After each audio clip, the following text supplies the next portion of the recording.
Hi everybody, it's Jim Hamilton with Core Resonance. Welcome to the next iteration of my videos and newsletters. This particular video is associated with premise 10 of the 12 premises of Core Resonance colonies.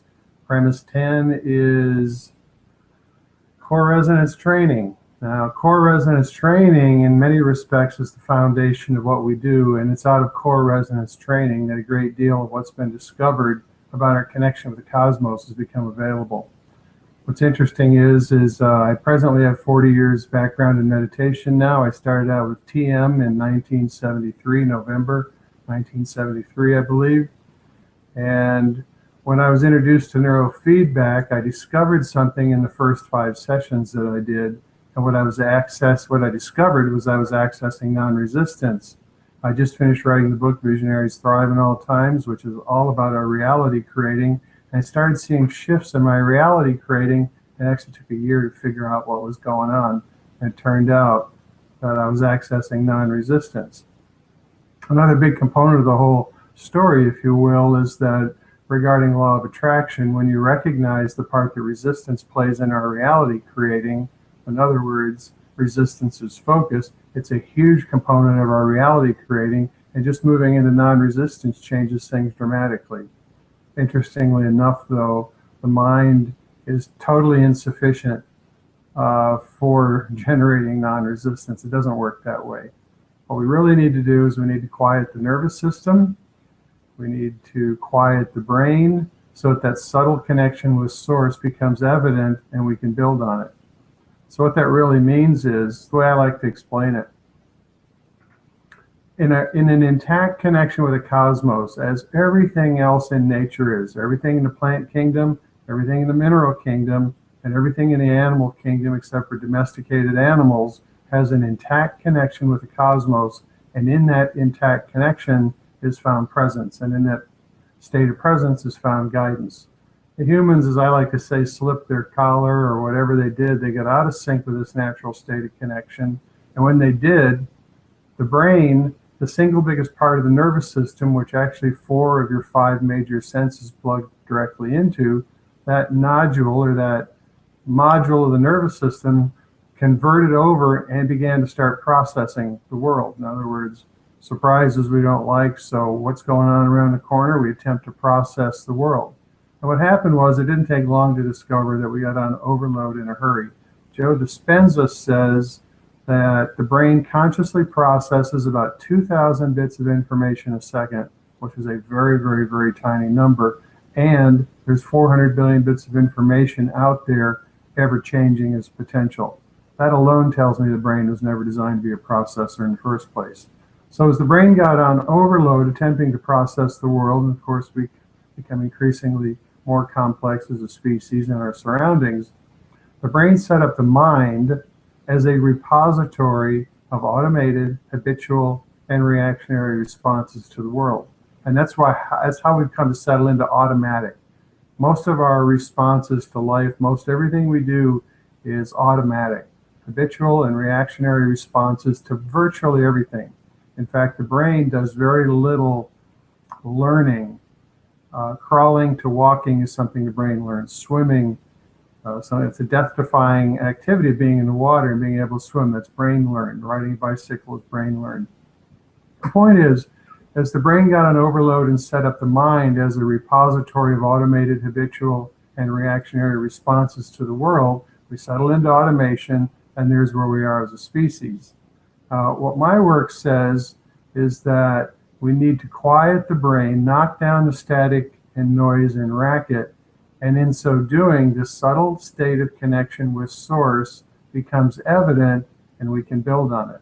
It's like going home. I consider the expression going home to be kind of corny for a while, but it's actually exactly what goes on. And as soon as we start re-enabling this connection, the nervous system quiets down, the mind quiets down, and we start to build on this connection. I see it, this connection is over my right shoulder. I call it a corridor. If you know what an ocotillo cactus is, the bones of an ocotillo cactus, it's kind of a lattice work of a cage kind of a structure. I see it as kind of a rusty red color with gold and that is our corridor. It's our connection home. It might be a variation on an umbilical cord, maybe. But what happens is, as we build this connection home, we quiet down. And as we quiet down, we create less of our realities in resistance and reactionary posturing, defensive posturing, survival methodologies. All that stuff goes out the drain as we re-enable this natural state of connection. Now, what's interesting is, and this is what my work's all about, as we continue to develop this process of quieting the nervous system, which, by the way, the mind fades out. It starts to quiet down. The mind really is a guard dog for a brain on overload. And as this overload subsides, the brain quiets down, the mind quiets down.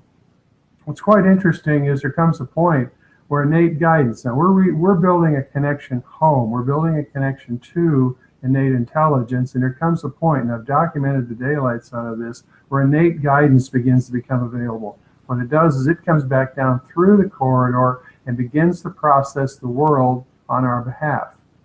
Now, this is the beginning states of what unconditional love is about.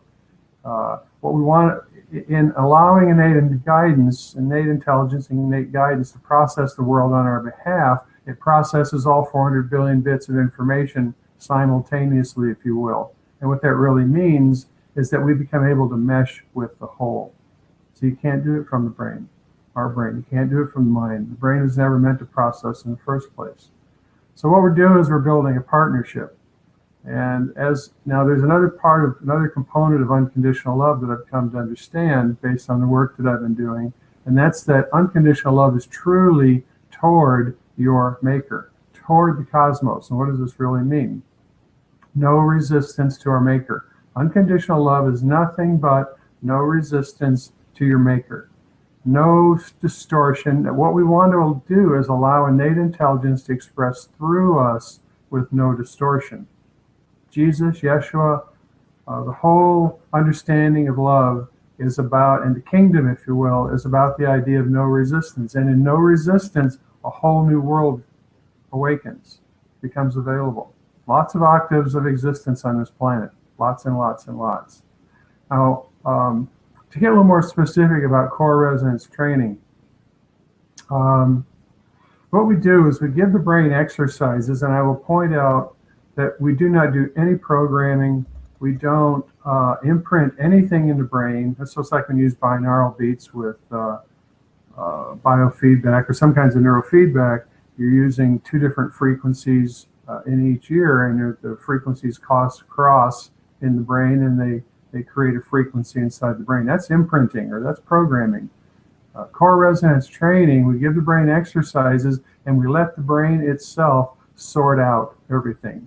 The way it was once described to me, that gave me the idea of how this works, is when you have the brain in action, in activity, as it's doing the exercise, and as it lays itself back down, it lays itself back down in a better order. Why? Because we caused it to be busy. We caused it to be active. Like I say, normally the brain on overload doesn't do that much, and the mind normally spits out processes. So what we're doing is we're giving the brain an opportunity to learn, to stretch and grow, and it takes advantage of this, and it starts reassembling its patterns and habits, if you will.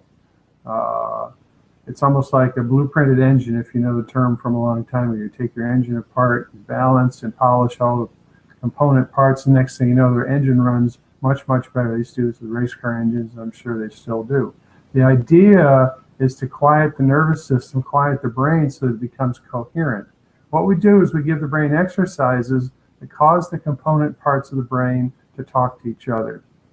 And as the component parts of the brain talk to each other to achieve the exercise, again, the brain starts to quiet down. It becomes more coordinated and becomes more coherent. And it's in this process of coherence that the subtle connection with Source becomes evident and can be built on.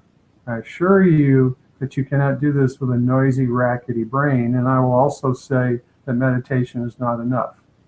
If you are a product of 2 or 3 generations of meditation, that's really kind of a different experience. But in a single lifetime, I don't believe that meditation is enough, because I've got 40 years. And what I've actually seen in my particular world is that the alpha frequency was influenced. I had a very large alpha reservoir, as it was called, in doing a brain map once a long time ago.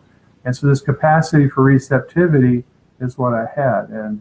But the other parts of my brain were just as unorganized as everybody else. So on one hand, I had this very high quality connection. On the other hand, I'm still self-medicating, doing different kinds of destructive behavior, or somewhat destructive behavior. Less than the maintenance of my connection, I would get off track. So core resonance training is kind of twofold. First, and I might add, in doing sessions, we want to learn how to put the mind aside, let the brain have the experience itself. We have a series of different kinds of exercises for the brain. As it learns how to do these exercises, it quiets down. As it quiets down, this subtle connection with Source becomes evident. We can learn how to build on this connection. I call this connection, I see it as a corridor. As we build this connection, there comes a point where innate guidance pops in, if you will, comes back down the corridor, starts processing our world on our behalf. It changes our capacity. We move into synchronicity, harmony, and order. Now, what's really interesting, and again, I have a lot of research in the work I've been doing. I've physically had innate guidance override me multiples of times. I will say it's subtle and even almost hard to document because it's so subtle. But this is this introspective process that core resonance training is about, which I suppose I should mention that really quickly. Introspection is that inner journey is the final journey. Now, we're using electronics, we're using software, we're using hardware, we're using programs. Again, we never do any kind of programming to the brain, but what we do is the software and the not hard drive, but the flat panel or the laptop screen and the earbuds, the tones give the brain feedback for how well it's doing on this exercise it's attempting to learn. Imagine trying to learn how to thread a needle behind your back. You'd have very little feedback. I mean, you can feel there's very little feedback. You can't feel the thread. You can feel the hole in the needle maybe. It gets frustrating, it gets harder. Now add a mirror. Now you still have to do a lot of gyrations, but add a mirror and you suddenly have a lot more feedback for doing the exercise. And that's what we're doing with core resonance training. That is the purpose of the software, is to give the brain feedback for what it's trying to learn how to do. It does the learning, it cleans itself up. It's almost completely unique in the neurofeedback world.